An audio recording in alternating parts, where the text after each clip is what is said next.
Hey, this is Off the Cuff, and I'm Steve from TorahFamily.org. Today, we're revisiting a topic that can be rather controversial for some. Now, it shouldn't be, but most often it is. Since this updated teaching is going to be much longer than I had anticipated, I can't cover everything I initially wanted to address.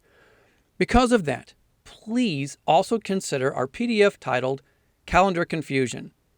You'll find this PDF goes hand in hand with this teaching today. And please also consider our written teaching, Shavuot out of Egypt. Though this isn't a calendar teaching, it addresses several elements to the calendar, especially regarding the timing of Passover under Moses and Joshua. This teaching today is not to declare our view of the calendar is the only one right, and everyone else's perspective is wrong. I don't believe anyone should claim someone is wrong on the calendar. Now, you can believe others are wrong and give reasoning for your understanding. However, until Yeshua returns, I don't think we should condemn someone for believing a different calendar that they're on. At least they believe there's a calendar for us to pursue. It's merely a different perspective and interpretation of the Torah. But again, I can't reiterate enough. This shouldn't be a topic of division. This teaching is in no way pointing a finger at those who pursue other views. And it's not to prove these different understandings are wrong or to try and debate their opinions. There's no way to address all the points in opposing views either. I'm just covering some highlights as to why we struggle with other perspectives. So, if you hold to one of these calendars that we currently differ with, please don't take this as a challenge or a mission to change my mind. If anything, let it be a point of prayer and knowing how to pray for me. This teaching is not intended to convince we're right. It's simply intended to let you know where we stand and why we stand there. But if you're convinced in another calendar, continue in what you believe the Father has shown you. That being said, I do hope you consider what I present in this teaching today. May we always be seeking Him on every single day, on every single topic, seeking Him one day at a time. Now, when embarking on this teaching, to go deeper into this teaching and this study, I started looking into basics of celestial mechanics. Things like the law of conservation of energy and the law of angular momentum, laws of motion with the electromagnetic forces, all which play a role with what we see in the sky today. In all of this, one thing I can say we believe. In the beginning, the sun, moon, and stars all lined up perfectly together. There are multiple historical records that show cultures around the world held to a perfect 360-day calendar. Scientists, architects, historians, and so many others around the world marvel at these cultures because of their building capabilities and mapping the stars, but in turn mock at how they could keep a 360-day calendar when the sun obviously has a course of just over 364 days on its cycle. So, were these people brilliant at so many things but didn't know how to keep time? Or did something happen along the way that caused the calendar to change? Not time, but rather the calendar, that with which we mark time with. I know many people like to point to the flood as being that cause. However, most of these cultures that held to a 360-day calendar came long after the flood. So what happened? Did the sun really have a 360-day cycle at one time? When looking into ancient cultures, the evidence screams this was the case. Multiple ancient cultures had a 360-day calendar, but were later forced to change their calendar. I learned a lot while looking at the history of these ancient cultures and their calendars. These ancient cultures included India. The Encyclopedia of Indo-Aryan Research states, all Veda texts speak uniformly and exclusively of a year of 360 days. The Sumerians. Dr. Robert England, professor of Assyriology and Sumerology at UCLA, wrote about Sumeria's numeric and calendric systems in his Administrative Timekeeping in Ancient Mesopotamia, published in the Journal of the Economic and Social History of the Orient. A mixture of the sexagesimal system with a heritage of natural cycles resulted in the third millennial time divisions attested by administrative documents.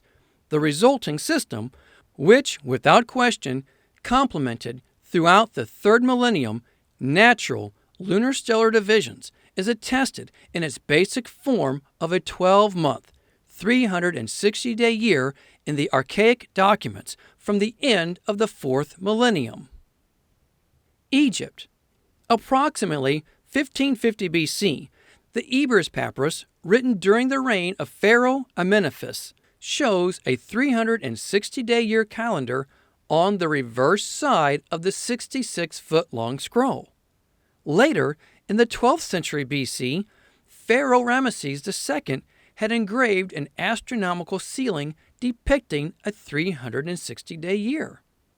Marshall Claggett, a science historian, noticed the 5 intercalated days, often added to complete ancient 360-day calendars, were simply absent in these ancient Egyptian calendars. Even when Egypt added 5 days to their calendar, they set them aside to the last 5 days. They considered the 5 days over the 360 as scarcely belonging to the year, and not placing them in any month, basically calling them non-days. Like so many other cultures around the world, the Egyptian astronomers knew there were now more days in a year. They simply disrespected those days and showed a special loyalty to the history of the 360-day calendar. Thus, the added 5 days were not considered true days. The Mayas also had a 360-day calendar, that being the Mayan Calendar. Of all the calendars I've looked into, it's the Mayan calendar I found most interesting. I suppose just because the numbers within it that resonated with numbers I've seen in scriptures. The Mayan Baktun is 144,000 days of precisely 400 360-day years. Their tune was a year of 360 days. 20 tune equaled a Katun. 20 Katun equaled a Baktun. This is not to be confused with the Spittoon. Moving on. The Mayas used varying intercalated calendars. However, when it came to identifying an actual date in history, they used the long count calendar of 360-day years. The earliest excavated Maya settlements date back to 1800 BC. It was when looking into the Roman calendar that I found something of interest. Of great interest, actually. The Greek-Roman biographer Plutarch wrote in the Life of Numa, during the reign of Romulus, they had been irrational and irregular in their fixing of the months, reckoning some at less than 20 days, some at 35, and some at more. They had no idea of the inequality of the annual motions of the sun and moon, but held to this principle only, that the year should consist of 360 days. We'll come back to this documented irregularity a little later. However, regarding the Roman 360-day years and the adjustments that Rome made for the 365 days, the Dictionary of Greek and Roman Antiquities states, "The setting aside of the last 5 days agrees with the practice which Herodotus ascribes to the Egyptians of considering the 5 days over the 360 as scarcely belonging to the year, and not placing them in any month. So completely were these 5 days considered by the Romans to be something extraneous that the soldiers appear to have received pay only for 360 days." Another interesting thing I found when looking at the Roman calendar was the fact that it was because of this irregularity that Rome began looking for the crescent of the moon to start their months. When they sighted the moons, they started the month. In fact, this very practice is where we get the name calendar from. This practice began by a pontiff, that being a priest, observing the sky, and they announced a new moon. Thus, a new month had started. For centuries afterwards, Romans referred to the first day of each new month as calends, a word derived from their word calar. It means to solemnly announce or call out. The word calendar derives from this very custom. The practice of sighting the new moon was adopted by many cultures afterward as well. But knowing the Jews were subjected to Rome not long after Judas Maccabeus, one can't help but wonder if this is where the practice of sighting the new moon derived from for the Jews. But when examining the records of ancient civilizations that kept a perfect 360-day calendar before the noted anomalies from Rome, there was never a slight mention of any intercalary day whatsoever. Let me say that again. There was never a slight mention of any intercalary day whatsoever. These are only noted later in history. Because so many consider any 360-day year as a physical impossibility today, all evidence from ancient cultures that point to such a calendar ever existing gets ignored or disregarded as nonsense. However, this is all evidence to me that the celestial mechanics we know and operate under today are not the celestial mechanics that were around in ancient history. Why is this important to note? Because there are many who try to apply ancient calendars to the skies of today. The problem is, it just won't work. It's like trying to fit a square peg into a round hole. So is there biblical evidence for a 360-day cycle of the sun after the flood? Yes. Please consider. During the time of the flood, we see the waters covered the earth for 150 days. It started on the 17th day of the second month and ended on the 17th day of the 7th month. Noted here in Genesis 7:11, 24, and 8, verses 3 through 4. We're told there are 150 days from the 17th day of the second month to the 17th day of the 7th month. It's a perfect 5 30-day month time frame. This implies the calendar was indeed a 360-day calendar with 12 30-day months. For those who believe in the 364-day calendar, there has to be 1 day added every third month. With the added extra day for their calendar, it would have been 151 days to land on the 17th day of the 7th month. But Genesis tells us it was 150 days. So, Genesis points to a 360-day calendar with 12 30-day months after the flood. When one tries to explain a 364-day calendar into these verses, they ignore the documented history of cultures around the world that screams a perfect 360-day calendar was observed by all at one time with no intercalary days. Regardless of one's view here, there seems to be little doubt that the sun, moon, and the stars are out of sync today. This is something we believe Yeshua will correct when he returns. That's why Acts 3:21 says, "He must remain in heaven until the time comes for God to restore everything, as promised long ago through his holy prophets." The restoration of all things. Not some things, not most things. All things. That includes the calendar. Thus, the heavenly bodies are shaken at Yeshua's return. The heavenly bodies will be vibrated back into their original position, if you will. This will be the calendar reset, the restoration of his clock. This will be when Yahweh takes the clock off the wall and sinks it all back together.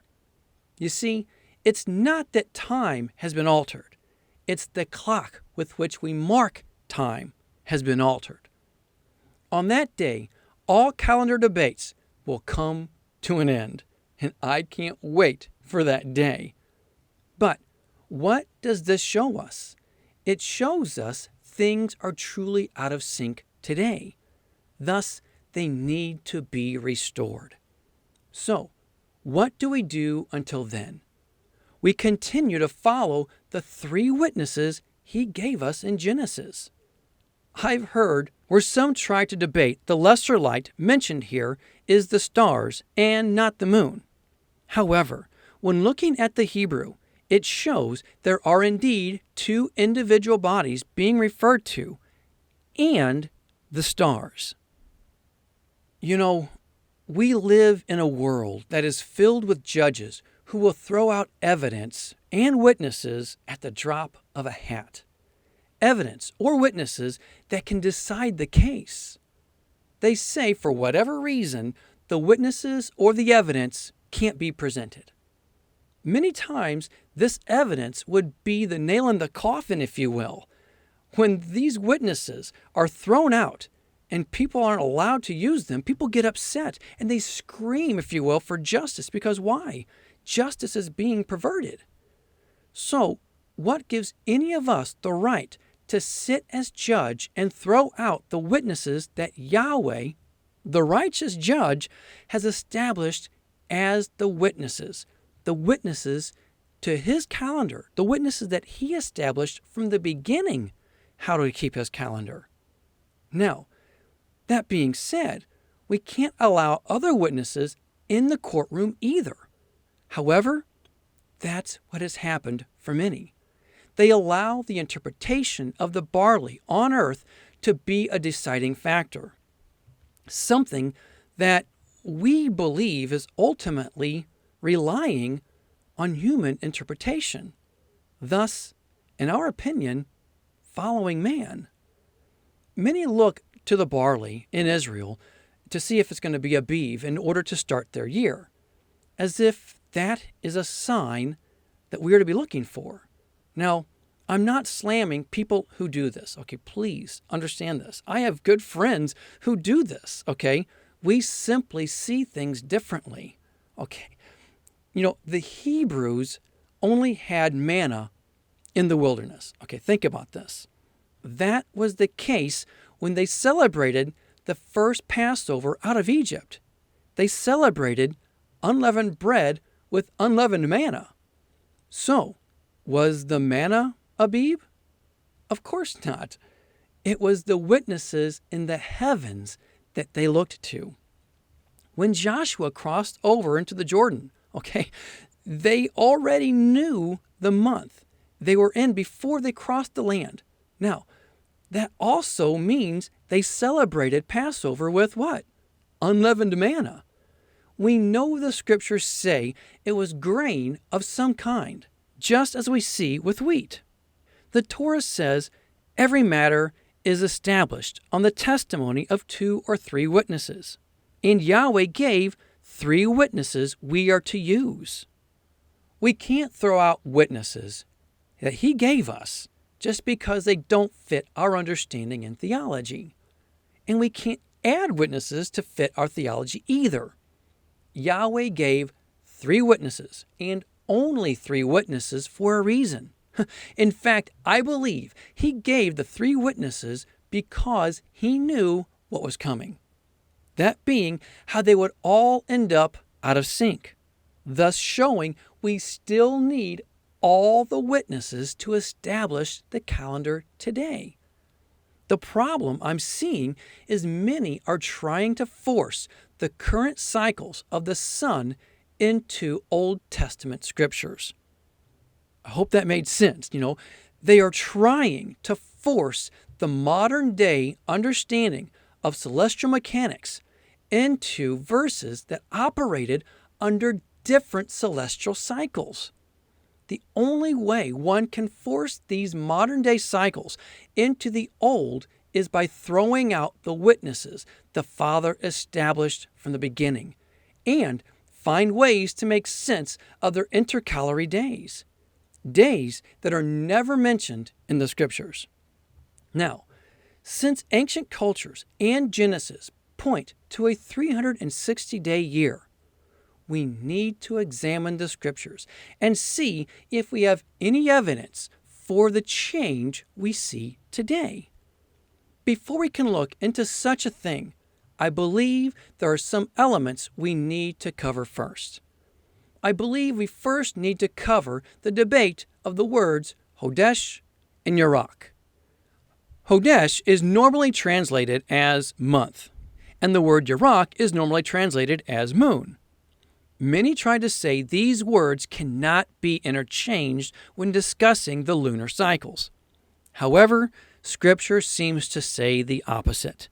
Now, I've heard several attempts to try and explain away how these verses actually show the words Yerach and Chodesh are interchangeable. They try to prove they aren't interchangeable. Some have tried to explain it away by saying the months will always have a named moon to them, but the moon didn't govern the month. The problem with this is when you follow a system of all 30-day months with added 31-day months, you will have what is called blue moons, a month that will have 2 moons, thus causing a month to have 2 moons and the following month to have no moon designated to it at all until the end of the month. Thus, you'll have the named moons rotate through the years and not stay with their respective months on the annual basis. However, if we understand that the celestial cycles were all perfectly lined up together at that time, it makes perfect sense how these terms would have been interchangeable. Yet, when one tries to force a calendar that doesn't fit into today's celestial cycles, they have to explain away these verses. They try to explain these verses are simply naming the moon that cycled in the respective month being discussed. But Chapter 6 proves this isn't the case. Chapter 6 gives the name of the moon to the respective month just the same. If I said I've seen over 17,000 sunrises in my life, doesn't that mean I've seen over 17,000 days? Of course. They're interchangeable. The same is often true with Chodesh and Yerach. Chodesh is simply a renewed cycle. It can refer to anything that cycles, but it's most often used for the cycle of the moon. The confusion comes when we try to apply the English word month to this Hebrew word. This Hebrew word, Chodesh, is actually better translated as phase, just as we typically use the word phases with saying moon. These verses show the Hebrew doing the same thing. They're referring to the cycles, the phases of the moon. The name month is thought to have derived from the word moon. They're known as cognates. So we can see in these verses the cycles of the moon are referenced as months. Their meanings are easily interchangeable. Another verse that gives validation to the moon and not throwing it out or saying it doesn't directly apply to the month, that being Chodesh, like so many try to do, is Psalms 104:19. The moon, Yerach, marks off the seasons, Moedim, and the sun knows when to go down. Please notice it says Yerach marks the Moedim. It doesn't say Chodesh marks the Moedim. It says Yerach, the moon. This points back to Genesis 1. It's the sun, moon, and the stars that mark the appointed times. Plus, bear in mind how the cycle of the sun is not that much different from the moon. The sun is over the equator twice in 1 year. This represents the 2 half moons in a month. The summer solstice is equal to the full moon, and the winter solstice is equal to the dark moon. So the cycles of the year are similar to the cycles of the moon. Plus, in a simplistic view, we see the equinoxes and solstices every day. Sunset and sunrise would be equal to the equinoxes. And the solstices would be the sun right over you and behind you, giving witness to how the moon is to be what governs the months, just as the sun governs the days and years. Months, Chodesh, are not to be independent of the moon, Yerach, just as much as the days and years aren't to be independent of the sun. So both the sun and the moon have similar cycles in their governing, but are out of sync with their cycles to each other today. Since we're on the topic of the moon and the months, let's discuss the scriptural silence of the 13th month, what many call proof that we shouldn't have a 13th month today. However, many of those same people will ignore the silence of their intercalary days just the same. And anyone following a calendar that doesn't follow the 365-day cycle of the sun has to have an intercalary time given to make up the difference. I've seen where many like to reference Revelation 22, verse 2, and Ezekiel 47:12 to prove the 13th month is invalid. However, these accounts are referring to the time after all things are restored. They show when the calendar is back to its perfect cycle. So, these verses prove nothing in regards to what should be followed today. They prove only that all things will be restored. When discussing this topic, 1 Kings 4:7 is always brought up. 1 Kings 4:7 says, Solomon also had 12 district governors over all Israel, who supplied provisions for the king and the royal household. Each one had to provide supplies for 1 month in the year. Many say, there you have it, case closed. This proves there are only 12 months to a year. The thing is, I agree with this completely for that time. You see, we have a progression in the scriptures that show how Yahweh's timepiece was placed out of sync by Yahweh himself. That's right, by Yahweh himself. You see, the first time we see when his clock was altered was when Joshua was fighting the Amorites. It says here the sun and the moon stopped. Nothing is said about the stars not continuing in their courses. This is the first reference we have of Yahweh specifically dealing with the celestial bodies in such a way. It gives our first cause to explain why we see the cycle of the stars are off from the sun and the moon. You see, today we see the sun crosses the equator in the constellation of Pisces. However, it's documented in 130 BC it crossed the equator in Aries. The cycle of the stars is moving at an ever so slightly faster pace than the sun and the moon. The mere fact the sun crosses the equator in a different constellation proves this.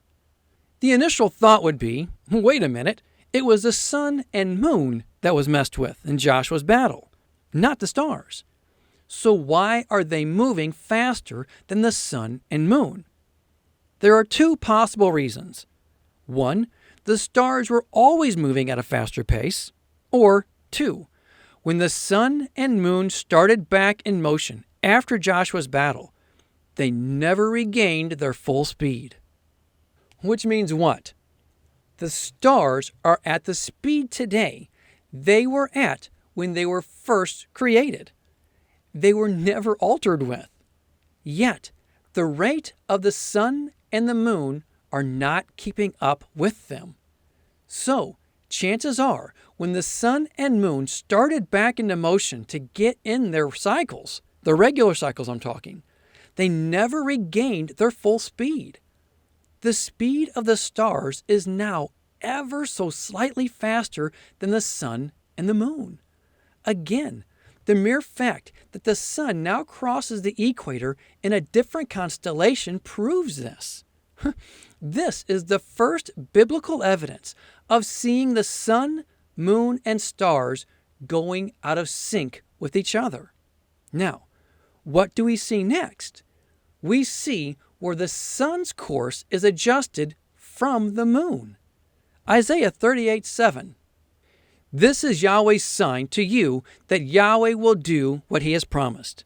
I will make the shadow cast by the sun go back 10 steps it has gone down on the stairway of Ahaz. So the sunlight went back the 10 steps it had gone down. This is also referenced in 2 Kings. Please note, nothing is said about the moon. Showing what? It gives biblical cause to see where the sun and moon go out of sync from each other. This is under the reign of Hezekiah, the 13th king of Judah, the southern kingdom. Meaning what? It's after the time of Solomon, when we see the instructions regarding the 12 governors for the 12 months. A verse that so many use to prove there was only a perfect 12-month calendar. However, here we see the sun and the moon are taken out of sync. Regardless of one's view of the makeup of the cosmos, the sun and moon work together. However, after this event, they never got back into sync, quite possibly causing the sun to gain over 4 days on its annual cycle and causing the moon to actually lose time on its annual cycle. This is biblical evidence. All 3 witnesses in Genesis are out of sync. When we study Hezekiah's life, we find immediately after Yahweh grants him another 15 years, he shows delegates from Babylon everything in Israel's treasury. It's at this time Isaiah prophesies the coming destruction from Babylon. Then, just a little over 80 years after the reign of Hezekiah, we see the Babylonian invasion. Just over 80 years later, approximately 1 generation. Then they stay in Babylon for 70 years. When they came back, many say they took on the traditions of the Babylonian calendar by following the moon. Thus, many say the Hebrew calendar is the product of an annual evolution, highly influenced by their Babylonian captivity. So, is this true? Or was it because the sun and moon started going farther out of sync during that generation after Hezekiah's reign? Was this sign the event that now forced them to calculate the calendar according to the witnesses in Genesis independently of each other? As I mentioned earlier, it was the Greek-Roman biographer, Plutarch, who wrote that during the reign of Romulus, Between 753 and 716 BC, Rome had seen the sun and moon move irrationally to their regular cycles. Why is this of any significance? Because Hezekiah's reign is believed to have been approximately 716 to 697 BC, the same time we see Romulus in his reign as king over Rome. So, should we write this off as pure coincidence? Or do we see why and when the 13th month had to be added? Something that was reluctantly added by all cultures around the world. They either added intercalary months or intercalary days to the years. Ironically, it's the cause of the 13th king of Judah that we see the need for the 13th month in the calendar. Coincidence? Maybe, but ironic nonetheless. We can't minimize these events in the scriptures that discuss the sun and moon being altered. This is especially so when we see it lining up with recorded history from Rome. To say they didn't affect their cycles in any way would be to ignore history itself, let alone deny the general laws of momentum and motion. We can't assume the sun and moon just stopped in their place and immediately resumed their full speeds without altering their cycles. But when we see this is what happened, we understand the need for Yeshua restoring all things and shaking the heavenly bodies back into place and back into their original positions. So in the course of the scriptures being written and the timing of this event with Hezekiah, how many years of silence were there regarding the 13th month? When we consider the years of silence we have between the return from Babylon to the account of Matthew, can we really be surprised there's hardly any reference to the 13th month? Of course not. We only have 5 short books that reference the time of Judah's return to the land before the hundreds of years of silence that leads to the accounts of the time of Yeshua. Those short books are Ezra, Nehemiah, Haggai, Zechariah, and Malachi. Though Ezra and Nehemiah are historical in nature, the prophets Haggai, Zechariah, and Malachi still give historical reference as well. If we account the books of Maccabees and others, the 13th month would have only been noted for one of 2 reasons. 1, if something of significance had happened in that month. But remember, it's a month that would only have occurred once every 2 or 3 years.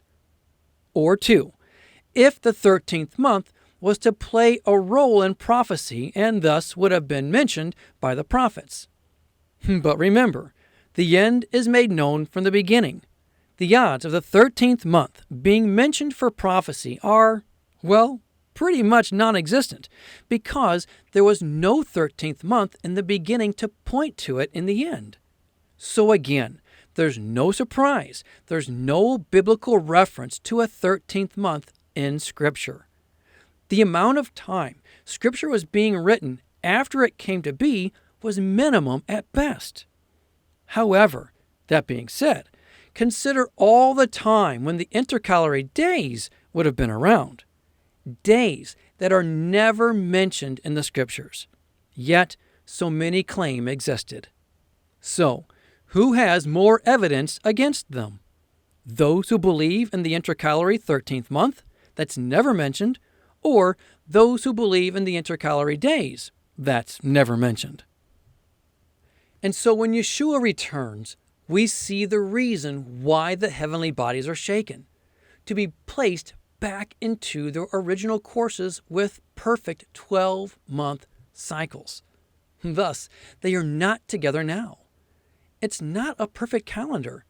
Therefore, the restoration of all things is needed. Thus, it's impossible to use an ancient calendar today. Many say that since the 13th month came along from the Babylonian captivity, everyone has been keeping the feasts on the wrong days. However, ever since the Babylonian captivity, no one can keep the feasts anyway.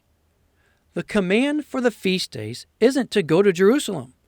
The command is to appear before Yahweh at unleavened bread, Shavuot, and Sukkot. The presence of Yahweh rested over the Ark of the Covenant. Jeremiah hid the Ark just before the Babylonian invasion, and it's been hidden ever since that time. As I noted in our teaching, Pursuing Without the Ark of the Covenant was not in the temple in the 1st century. Telling us what? It tells us no one could appear before Yahweh. No one. It means that not even the disciples, Paul, or even Yeshua himself could keep the feasts. They were memorializing them the same way we try to today. This is why we see Paul was keeping the Feast of Unleavened Bread in Philippi. That's right, that's what I said. Let me say it again. Paul celebrated the Feast of Unleavened Bread in Philippi. You can't break what can't be kept. So, when people say Yeshua fulfilled the law, ask them if he kept the feast days. Now, it's been said that time will never change. One scripture often referenced for this is found in Jeremiah 33. Please note, this doesn't say the cycles of the sun, moon, or stars won't be altered. It discusses what would happen if we can break the covenant Yahweh has made with them. Well, what's the covenant he made with them? That the greater light would govern the day and the lesser light would govern the night. We can't change that. Yahweh was the one who altered their cycles, but they're still governing accordingly and on his time. Yahweh gave us the sun, moon, and the stars to mark time. You see, time hasn't changed, and it never will. How we mark time has changed, and it will be corrected when Yeshua returns. Time continues as it has from the beginning, but how we mark time is what has been changed. It's like this. When the battery in a clock starts going out, the clock starts running slow or completely stops. But does time stop? Of course not. Time keeps on going. It was just what you used to mark time that stopped. It's the same principle with the sun, moon, and the stars. Just because they have been altered along the way, it doesn't mean time was stopped or altered. It was only that which we have to mark time with. That which we have to mark it with, not time itself. Time continues on. The moon cycles at 29.5 days. That's 354.3 days a year. Subtract that from a perfect 360-day year, and we see the moon is 5.6 days short. Now, the sun cycles at 365.2 days. The difference from the 360-day year is 5.2 days over. So, what do these numbers show us? To me, it shows how Yahweh made them go in opposite sides of the 360-day year to help keep them in balance. One is nearly 5 days over, and one is nearly 5 days short, thus helping each other balance to the 360-day cycle. It's believed because Yahweh is a perfect and precise, unchanging God, that his calendar will be the same. However, we are the ones made in the image of Yahweh, not the calendar. And yet, look how different we all are. But many struggle with the 360-day calendar because it doesn't allow for a perfect 52-week cycle in a year. It forces the weeks to rotate, and there are many who say that just can't happen. Whereas a 364-day year creates a perfect 52-week year. However, nothing in Genesis or the Torah says the beginning of the year has to always start on the same day of the week every year. It sounds good, and I actually like it, but it doesn't say this. Neither does it say a year is to have a perfect set amount of weeks. However, some calendar views say the Moedim are always the same day. They're always on the same day every year. Besides the fact of so many ancient cultures and the flood pointing to a 360-day year, we also find the commands regarding the Moedim point against a perfect 52-week, 364-day year. You see, if the Moedim are always on the same days of the week every year, there would be no need to calculate the days of Shavuot and the day that is traditionally called first fruits. They would just fall on the same days every year. If they were always going to be on the same days every year, Yahweh would have given instructions for them as he did the other Moedim. He would have given exact days for them just the same. However, he didn't. He gave us instructions on how to calculate them. Thus, one more piece of evidence pointing to a 360-day year and not a 364-day year. A year that cycled the weeks throughout it, not keeping a perfect 52-week year every year. Along this same mindset, I also hear people say that since the sun, moon, and the stars were given on the fourth day, that's when the clock started. Because of this, they start every new year on the fourth day of the week. However, when someone buys a clock or a watch or any timepiece for that matter, what's the first thing they do? They set the time. You don't just put a clock on the wall with the time it gave when you purchased it. The problem with this theory of the fourth day being the start of the clock is that it assumes the fourth day is the start of time. But we know there were 3 days before the fourth. Thus, the sun, moon, and stars are not the beginning of time. They are simply the timepiece, the clock, that Yahweh gave us to track time. When one assumes the fourth day was the actual start of time, they have to assume everything was created in its embryonic stage. Let me explain. When Yahweh created the plants and trees, did he create them in their embryonic stage? That being seeds? Of course not. From the moment their creation started to the moment their creation was ended, they were bearing fruit. Otherwise, Adam would have had to wait a long time to eat. And take Adam, for example. Was he created as a baby? Of course not. From the moment his creation started to the moment he became a living being, he was a full-grown man.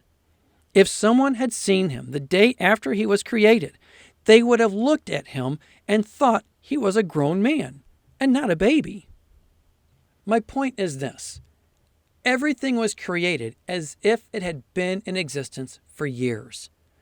Everything was created in their mature state.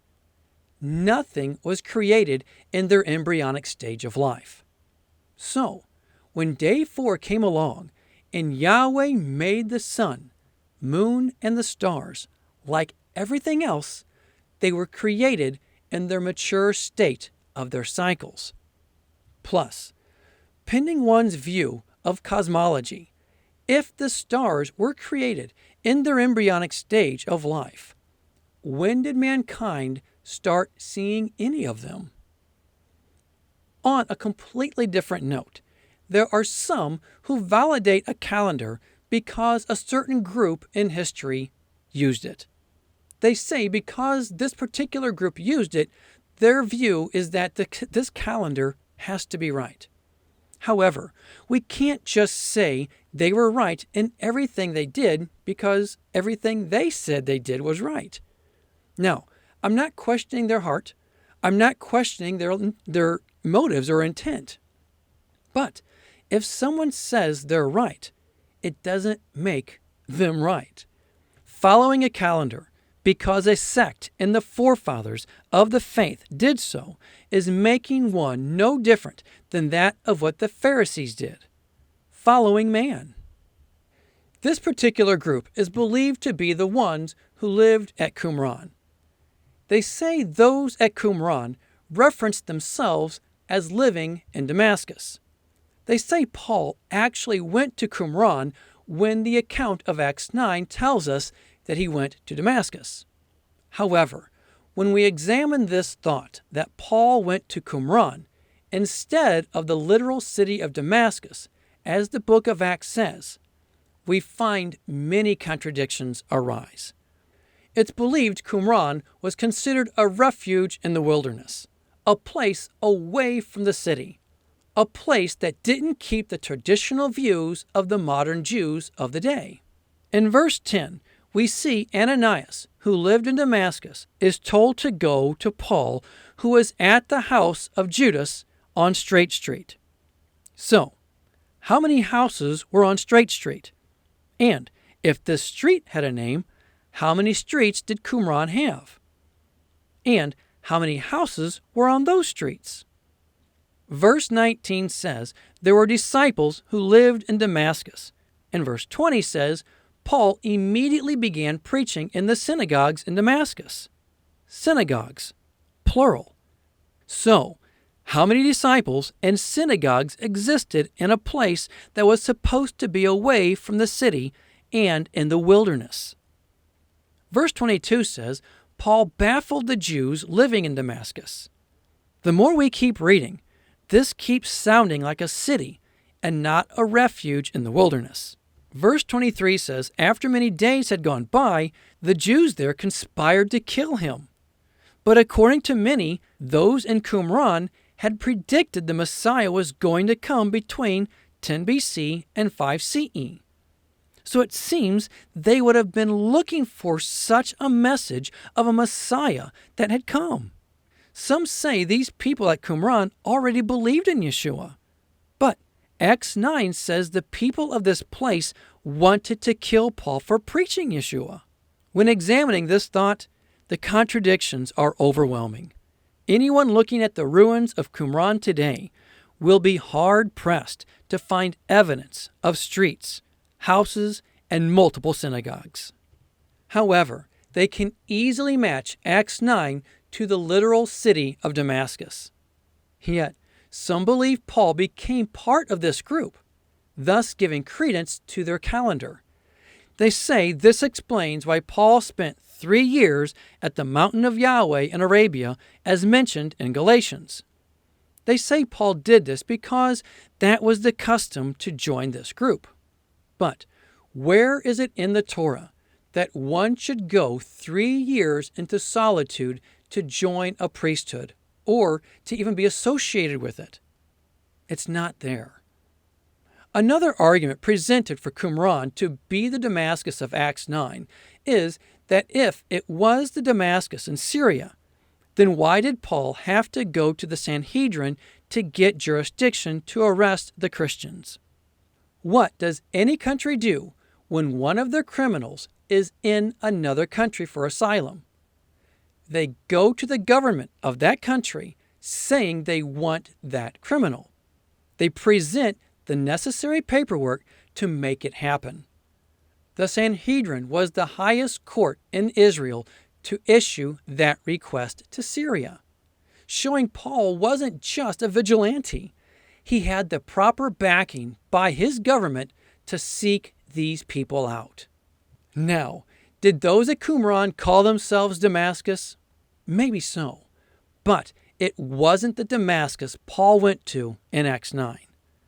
However, if these men at Qumran were the true Levitical priesthood that some try to say, why did Yeshua never mention these men? Why didn't the Jerusalem Council in Acts 15 never reference these men?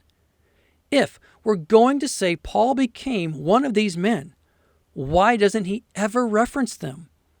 Why does Paul speak of the Jerusalem Council as the authority and not those in Qumran? That alone speaks volumes against the assumption that Paul became one of these men at Qumran. Acts 15 speaks volumes against the assumption that those in Qumran were the priestly authority the true believers held. If they were the true priesthood, the Jerusalem Council and Paul would have recognized them as such. But there is no reference of them ever referring to those living in Qumran as having authority like the priests are to have according to the Torah. We have no reference from Peter, Paul, James, or Yeshua ascribing any credibility to those living in Qumran as having it all right or given the priestly authority. Did they have some things right in their beliefs? I'm sure they did, just like we see many have today. But just because they separated themselves from the world, it doesn't mean they were right in their calendar or had the rightful authority as priests. Now, could it be that James, Peter, Paul, and Yeshua himself never referenced these men at Qumran because of what they held to? Multiple scrolls have been found in Qumran and document what these men held to. One of those scrolls contained what is now referred to as the community rule. It was first designated as 1QS, which stands for K1, Qumran, and the word for rule. It was one of the first scrolls to be discovered among the Qumran scrolls. Consider what these men documented for their rules. He shall conceal the teaching of the law from men of falsehood, but shall impart true knowledge and righteous judgment to those who have chosen. However, in Acts 17, Paul preached at a meeting of the Areopagus in Athens. Matthew 28, Yeshua said to go and make disciples of all nations. And in Deuteronomy 4:6 we read, "Observe them carefully, for this will show your wisdom and understanding to the nations." Let me say that again, "and understanding to the nations, who will hear about all these decrees, and say, surely this great nation is a wise and understanding people." But these at Qumran said we should conceal the law. Under the section titled Concerning the Sabbath, to observe it according to its law, we find, "No man shall assist a beast to give birth on the Sabbath day, and if it should fall into a cistern or pit, he shall not lift it out on the Sabbath." Sound familiar? Well, what does Yeshua say? Matthew 12. He said to them, "If any of you has a sheep, and it falls into a pit on the Sabbath, will you not take hold of it and lift it out? How much more valuable is a man than a sheep? Therefore, it is lawful to do good on the Sabbath." They also say, "No man shall profane the Sabbath for the sake of riches or gain on the Sabbath day. But should any man fall into water or fire, let him not be pulled out with the aid of a ladder or rope or some such utensil." So not only can you not help your animals, you can't save people either. What happened to love your neighbor as yourself? There seems to even have a Roman Catholic flair to many of their rules. Consider, whoever has deliberately insulted his companion unjustly shall do penance for 1 year and shall be excluded. Whoever has lain down to sleep during an assembly of the congregation, 30 days. And likewise, whoever has left without reason an assembly of the congregation as many as 3 times during one assembly shall do penance for 10 days. Whoever has spat in the assembly of the congregation shall do penance for 30 days. Do I really need to go on? I don't think it's hard to see why none of the apostles or Yeshua himself referenced these men. Yeshua opposed elements to their rules just as he did with the Pharisees and teachers of the law. There is no doubt these men have preserved much that we should be thankful for. However, that does not mean they were perfect and everything they said and did was right. And that would include the calendar. In regards to figuring out the calendar, I once heard someone quote Proverbs 25. It says, "It is the glory of God to conceal a matter. To search out a matter is the glory of kings." But the calendar is not something Yahweh concealed. In fact, he gives us what is needed to keep it in the first chapter of the Bible. The problem is that people want to start throwing out the witnesses that Yahweh himself gave for it. Why would Yahweh conceal something we're commanded to do? He wouldn't. Deuteronomy 29:29. The secret things belong to Yahweh, our God, but the things revealed belong to us and to our children forever, that we may follow all the words of this law. It's never been a secret. He's given us 3 witnesses from the beginning for a reason. These 3 witnesses are to be used still today. When we use them, we are keeping his clock.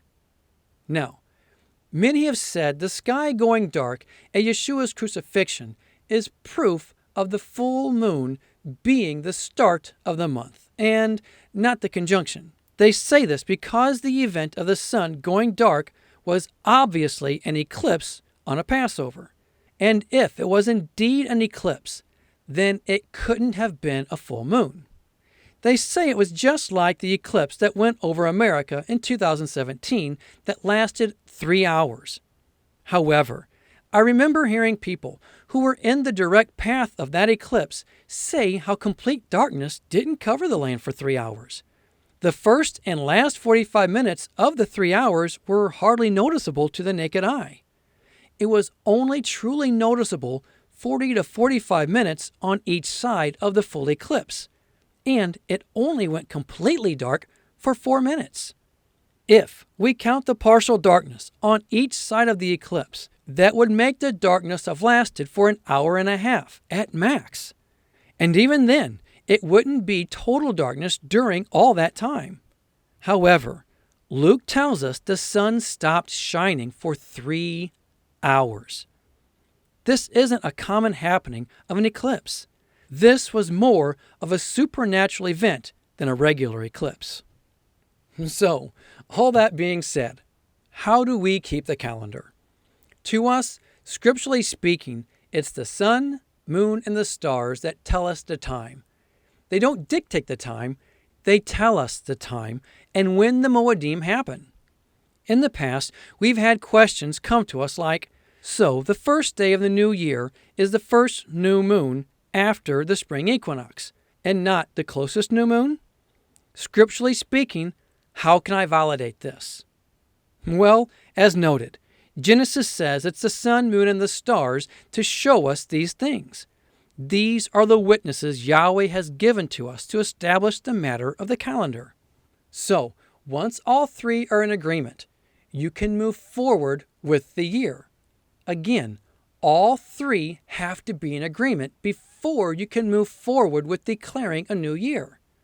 That being said, and answering this question, if one goes with the closest new moon, and that new moon happens before the equinox, then they are starting the new year before the equinox is saying it's the new year.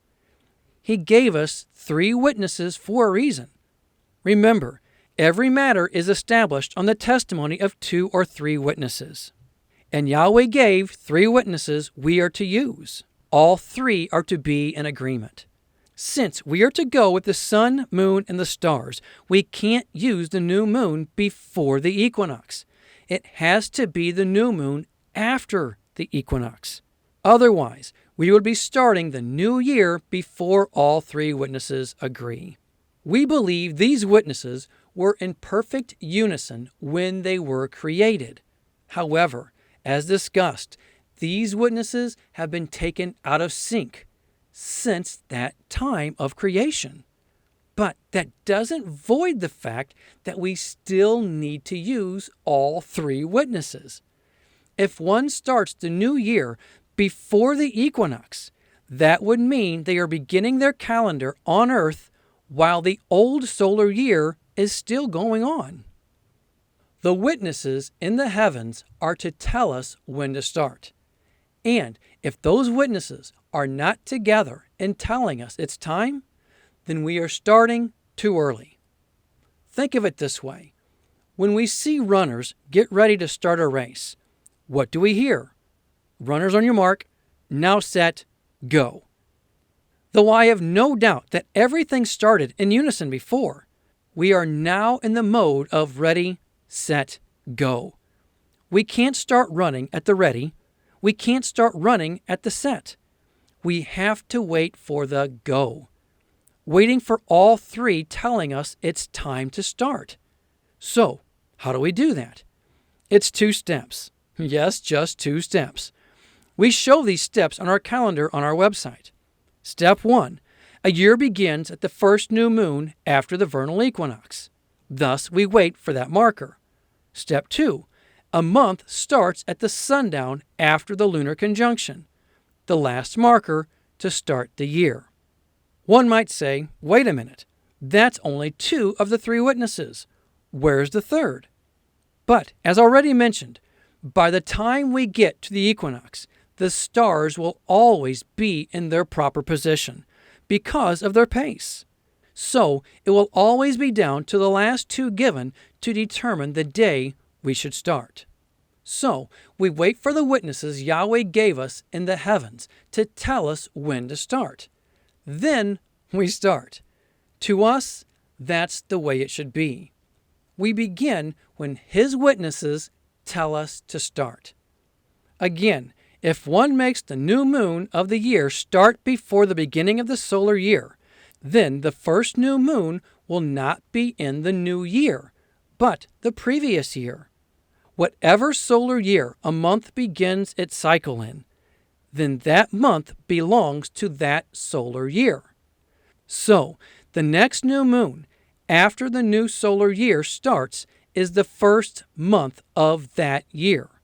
Again, whatever solar year a month begins its cycle in, then that month belongs to that solar year. So we need the sign of the year first. Then we move forward to the next moon. Many try to say that the barley is a witness for the calendar. They reference how heaven and earth are to be witnesses. I agree that heaven and earth are to be witnesses. I agree to that. But just not for this. It's said that heaven and earth will be witnesses against us. It's because of these verses that Yeshua said what he did in Matthew 5:18. Please refer to our teaching on that. But again, these are witnesses against us. They're not witnesses for the Moedim or the days and years. If they were, it seems they would have been mentioned and identified as such. However, nothing is mentioned that these are the witnesses for the calendar. That's why we struggle to see the barley as being a witness. We are never told they are witnesses to the year. Genesis 1 tells us what the witnesses for the calendar are, and nothing on earth is mentioned. It's the sun, the moon, and the stars. That's it. Nothing else. If you follow these, the barley will always be ready. Besides the fact that the scriptures never mention the barley as being a witness, what happens if weather conditions affect your crops? Well, you have no witness now, and multiple scenarios could be presented here. I'm talking from famine to flooding. So, if something does indeed prevent the crops from growing, Is the calendar you follow still valid without the witness? Now, if your answer is yes, then why did you need the witness to begin with? How is that calendar valid without the witness? Now, if the answer is no, the calendar is not valid without that witness, where do we have the verse that tells us we need that barley for the new year? To us, it's just not there. The ripening of the barley is totally dependent on weather conditions. For example, as I mentioned in our PDF calendar confusion, what if you have a famine? Famines can last years, as shown in the days of Joseph. They had 7 years of famine where absolutely nothing grew. If that happens, it wipes your calendar out because your witness has just been voided. But this is why we see Yahweh gave us the sun, moon, and the stars for the witnesses, and not something that's affected by the weather or determined by man as being ripe or not ripe. A possible reason as to the tradition of looking to the barley is that it could have actually derived from looking to the stars. What happens in the stars at the time of the spring equinox? We see the constellation Virgo. Virgo is holding barley in her hands. Every spring she starts rising in the east as the sun sets in the west. Beginning in March and going through April, Virgo rises in the eastern sky at sunset. Now, from Jerusalem, depending on your skyline, you will always see the first star of Virgo rising in the east as the sun sets in the west. This is always going to happen within the first 5 to 12 days of March. I use Starry Night Pro, but there are many good other programs to confirm this. The images you see here are actually from Jerusalem. This image is the evening of March 16th, 2016. Now, here is the western sky that same night. It's right at sunset. Now, each night at sunset, Virgo will grow higher in the eastern sky. Each night you look in the west and you see the sunset, look immediately to the east. As you do, you'll see Virgo is just a little higher from the night before. With each consecutive night, you'll see Virgo continue to get higher in the sky. Now, here is 1 month later at sunset on April 16th, 2016. Now you can see the barley she's holding is well above the horizon with the double star spica in the barley. So, she's rising in the eastern sky at every sunset. So could it be that the looking for the barley in the springtime actually started with looking for the barley by way of Virgo?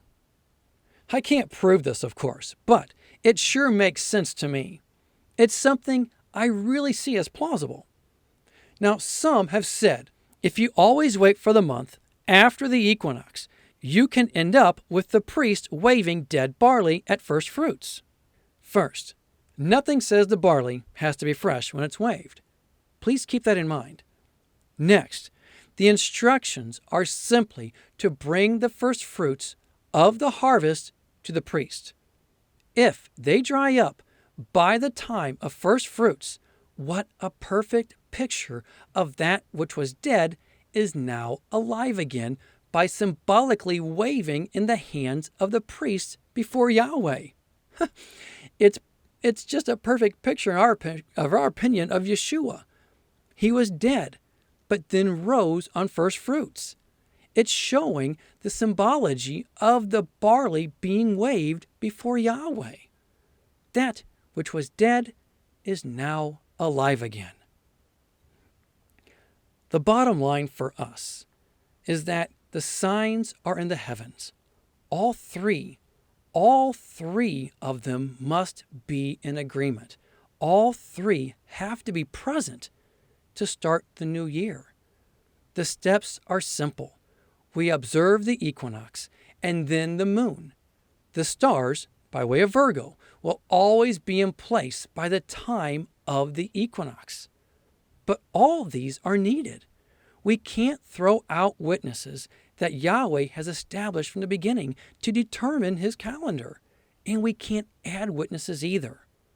So, as noted on the calendar on our site, the equinox and then the moon. It's just that simple. Again, step 1, a year begins at the first new moon after the vernal equinox. We wait for the vernal equinox so we don't start a new year in the old solar year. Step 2, a month starts at sundown after the lunar conjunction. The conjunction is the marker, and the sun that goes down after that marker is the beginning of the new month, just as Psalm 104:19 says. The moon, Yerach, marks off the seasons, Moedim, and the sun knows when to go down.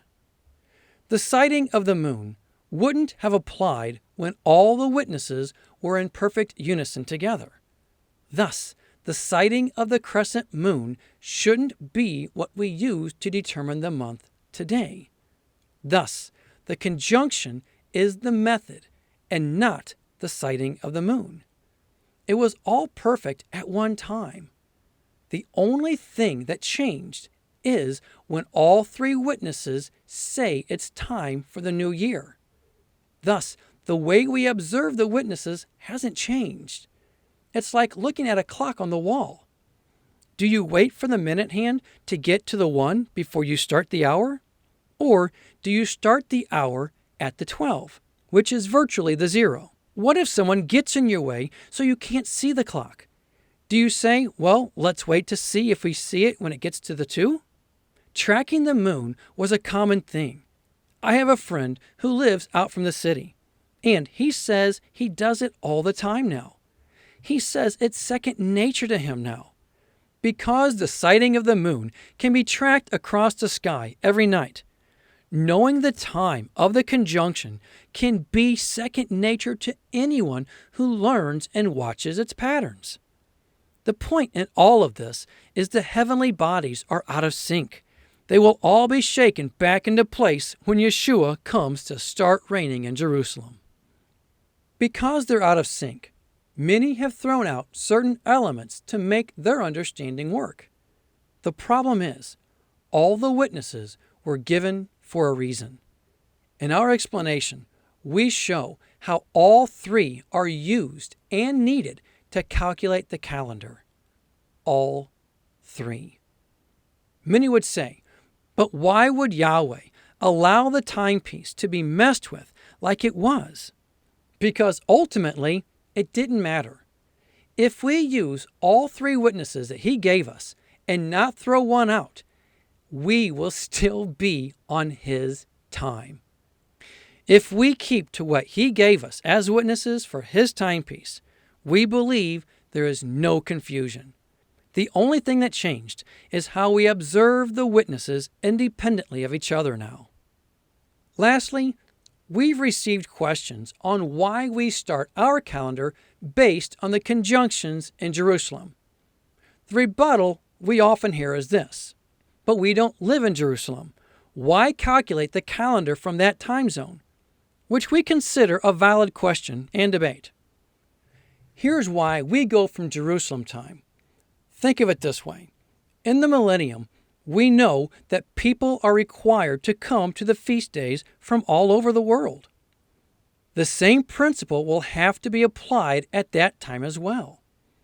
If people follow the calendar according to the time zone they're on and make their travel plans to Jerusalem according to their time zones, they will arrive in Jerusalem a day late to when the feasts will be observed in Jerusalem. Thus, they will miss the feasts. However, if they follow the calendar according to when the feasts take place in Jerusalem, they will never miss the feasts. So even though we aren't on the time zone of Jerusalem, we see the need to practice the feasts on the days they will be done in Jerusalem, since that will be what is practiced when Yeshua returns. And since everyone around the world will observe the feast days on the same day in the millennium, It just makes sense to us to practice that today. The only thing we see that wouldn't apply would be that of when we observe the Sabbath. It seems that the Sabbath should simply be applied to our regular work week. Now, I can't prove this, but I lean to the thought that Yahweh will begin the days of the tribulation on the calendar established from Jerusalem time and not from another nation. That being said, we lean to rendering the calendar from Jerusalem time and not our own. The day will come when Yeshua restores the calendar for all of us and answer the many, many questions we all have. Until that day comes, may we all continue to pursue Him out of a humble heart. Well, that's all I have. Think about it. Pray about it. But more than anything, be a doer of the word and not a hearer only. Until next time,